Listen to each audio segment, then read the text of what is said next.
जे आजार जे आहेत जे शासकीय योजनेत बसत नाही तर त्यांना कुठेतरी सामावून घेण्यासंदर्भात तुम्ही देखील काही सूचना केलेल्या आहेत. ते नेमकं काय आहे ते कधी पण करू शकता? काही बदल या महात्मा फुले आरोग्य योजना असेल महात्मा फुले आरोग्य योजनेमध्ये जे काही आजार आता एन्जिओग्राफी आहे, त्याचबरोबर हार्टचे स्टेंट आहे, त्याचबरोबर काही आपल्या ऑर्थोपेडिक सर्जरी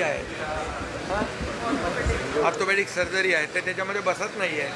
तर त्यामुळे त्यांना नागरिकांना ज्या आपल्या रुग्णांना न परवडणाऱ्या शस्त्रक्रिया आहेत तर त्या महात्मा ज्योतिबा फुलेमध्ये त्या कव्हर कराव्या अशा प्रकारच्या सूचना मी सार्वजनिक आरोग्य विभागाला त्यांना देणार आहे आणि त्यामुळे नागरिकांना फायदा होईल.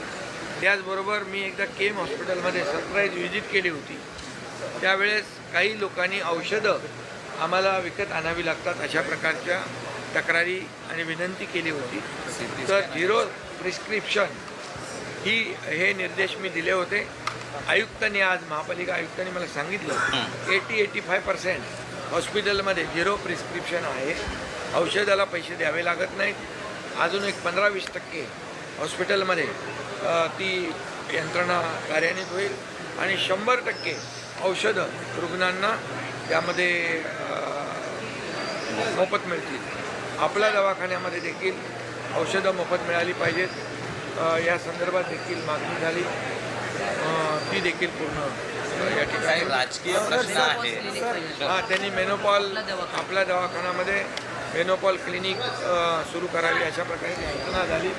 तर मी मुंबई आयुक्तांना निर्देश दिलेले आहेत, त्याप्रमाणे त्या देखील सूचना अंमलात येतील आणि लोकांना ते तपासतील. सर, जो ठाकरे गट मुंबईमध्ये मराठी महापौर बसावा आणि आग्रह धरत दुसरं होता. इतर बाकी मुंबईचे जे विषय होते काय कारण म्हणजे आम्ही निधी देताना कुठलाही दुजाभाव केलेला नाही आणि त्या भागाची आवश्यकता लक्षात घेऊन नागरिकांची माझं कामच तसं असतं.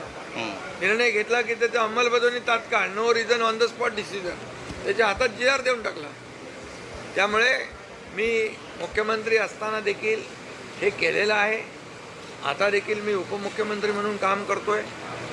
ज्या ज्या विभागांचं मी काम करतो, ज्या विभागा माझ्याकडे आहेत हाताळतो आहे, माझ्या कामाची पद्धत हीच आहे. तात्काळ जे होण्यासारखं काम आहे ते लगेच करतो आणि शेवटी नागरिकांना दिलासा देण्याचा विषय आहे.